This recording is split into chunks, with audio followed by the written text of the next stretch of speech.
Welcome. Paul pulled a Joseph Smith blanket over our eyes and we bought it. Line, hook, and sinker. Key number one. Paul was a self-proclaimed apostle. I want you to understand the gravity of that word, self-proclaimed. No one else proclaimed him. He declared it. No one else. No one else. Actually, the apostles, the original ones that knew Jesus intimately, didn't try to kill him like Paul. Those ones actually rejected Paul.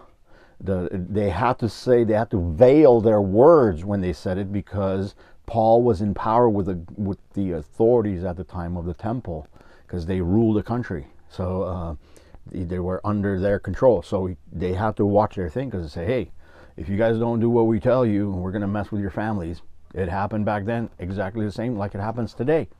So the apostles that knew Jesus, they just had to say, but even if you see what Peter says about him, it's nothing good. Nothing good.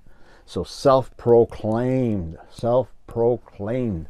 And Jesus actually said, do not follow people who say, I have found Jesus in the desert, in a desert road to Damascus. He was telling explicitly about Paul. Don't follow. And he even said, because right now your church, the Christian church, is ruled by Paul doctrine, not Jesus doctrine. Because if you went by Jesus doctrine, you wouldn't even have a church. Because Jesus was in nature in the garden. He had nothing to do with buildings. He hated buildings.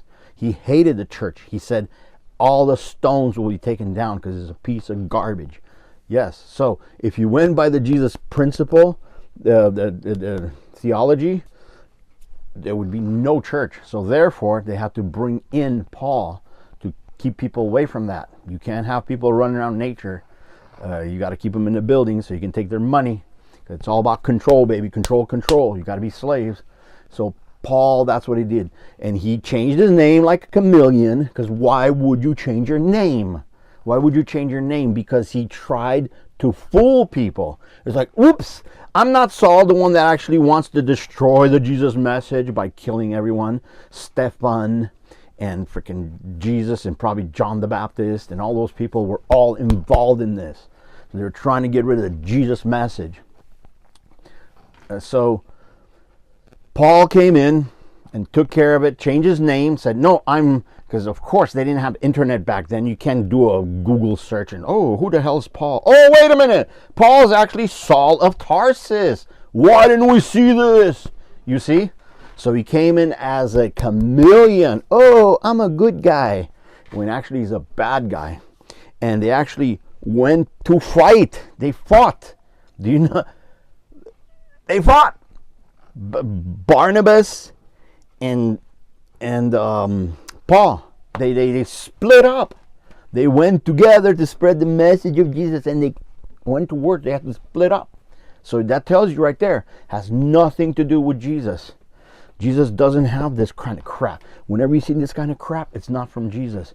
Jesus is like a peace-loving hippie before they got infiltrated by the powers. Because again, they had to destroy the message of back to nature, back to the Garden of Earth.